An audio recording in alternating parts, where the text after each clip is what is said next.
Почитувани, вчера Груевски и фамилијата признаа дека на 5 јуни ќе доживеат пораз. Затоа се уплашени, кршат штабови, сеат страв со измислени сценарија, шпекулираат со режимските медиуми, се измислуваат оправдувања затоа што самите се свесни дека граѓаните ќе ги казнат. Не случајно го одбија барањето на Социјалдемократскиот сојуз на Македонија, промоцијата на кандидатите и изборната програма да ја направиме заедно со граѓаните на градскиот стадион во Скопје. Премногу е за Груевски. После тоталното промашување, кога свечено го отвараше стадионот пред едва 100 вработени во државната администрација, нашето барање го доживува како ставање на сол на жива рана. Не може да издржи да гледа полн стадион кој ќе ја потврди неговата немоќ. Полн стадион со кој неговите лаги ќе паднат во вода. Господине Груевски, нема да дозволиме да си поигрувате со народната волја. Бидејќи не го давате стадионот, заедно со граѓаните ќе ви дојдеме пред влада. Денес објавуваме дека наместо на стадион, наместо промоција на 15 јуни недела, заедно со граѓаните ќе одржиме протест пред владата. За жал, заради вашиот тоталитарен режим, принудени сме нашата коалиција, кандидати и изборна програма да ги промовираме на протест пред владата. Господине Груевски, од граѓаните не можете да побегнете.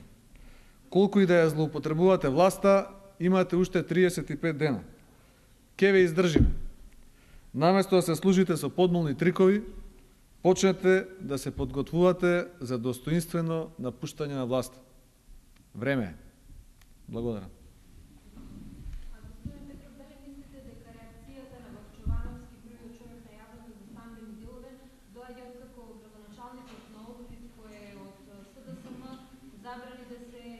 да има јавни собири во централното градско подручје на Охридскиот плоштад, односно, каде што ВМРО традиционално тргна за сонивна изборна кампања. Дали ова на некој начин врат? Има две работи. Прво, градоначалникот на Охрид вчера им дозволи на плоштадот да држат протест. Тој смета и ставот на Охридскиот совет е дека тоа не е најсоодветно место, меѓутоа доколку граѓаните, припадници или членови на ВМРО ДПМН имаат желба да држат протест на плоштадот, тој тоа им го дозволи. Втора работа е, сосема е различно барањето да се одржи промотивна конвенција во објект и отфрлањето на барањето да се дозволи промоција на стадион, што е сосема нормална работа. Господине Петров, дали се веќе договорени носителите на листи во СДСМ и кои се партии ќе бидат во опозицијската коалиција? Има работи кои се договорени многу одамна, има работи кои се договараат се уште, кои се партии ќе бидат и кои се носителите на листи, ќе имате можност да слушнете и вие и македонската јавност утре на конгресот на СДСМ во хотелот Александар Палас во 14 часот.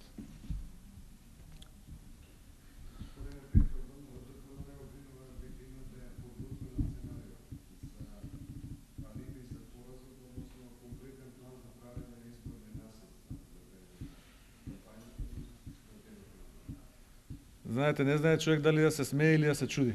Значи, прво, она што тие го објавуваат се работи што се најнормални и минјата на тие најсилни луѓе на СДСМ чувари на изборната победа, официјално ќе ги добијат со допис до 5 јуни. Тие ќе бидат нашите контролори на избирачките места. Значи, тоа се луѓе кои овој режим нема да може да ги скрши. Во тоа е смислот најсилни. Инаку, тоа се луѓе на осиромашената Македонија, нивните комши и роднини, кои ги излажаа и ги фрлија на дното за време додека бесрамно се богатеа.